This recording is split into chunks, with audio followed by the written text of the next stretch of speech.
Fundamentals of Sanatana பயிற்சி பட்டறை, நேரடி மற்றும் இணைய வழி வகுப்புகள் டிசம்பர் 13 முதல் 17 வரை. தொடர்புக்கு 7388824242.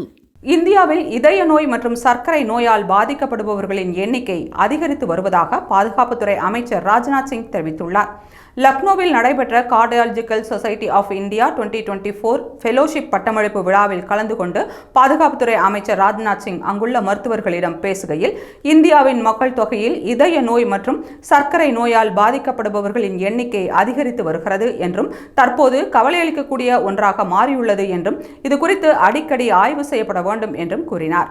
இந்தியாவிலும் உலக அளவில் இதய நோய்கள் மனிதர்களின் இறப்புக்கு முக்கிய காரணமாக உள்ளதாகவும், நகர்ப்புறங்களில் வசிக்கும் மக்களின் வாழ்க்கை முறையில் ஏற்பட்டுள்ள மாற்றங்கள் மற்றும் மன அழுத்தம் இதற்கு முக்கிய காரணங்களாக உள்ளதாக தெரிவித்த ராஜ்நாத் சிங், 2014ஆம் ஆண்டிலிருந்து சர்க்கரை நோய் மற்றும் இதய நோய்களை ஒழிக்க மத்திய அரசு நடவடிக்கை எடுத்து வருவதாகவும், ஆயுஷ்மான் பாரத், பிரதமன் ஜன் ஆரோக்கிய யோஜனா, தேசிய புகையிலை கட்டுப்பாட்டு திட்டம் உள்ளிட்ட பொது சுகாதார திட்டங்களை மத்திய அரசு செயல்படுத்தி வருகிறது எனவும், இந்தியாவை ஆரோக்கியமான நாடாக மாற்ற மத்திய அரசு தன்னால் இயன்றதை செய்து வருவதாகவும் தெரிவித்தார்.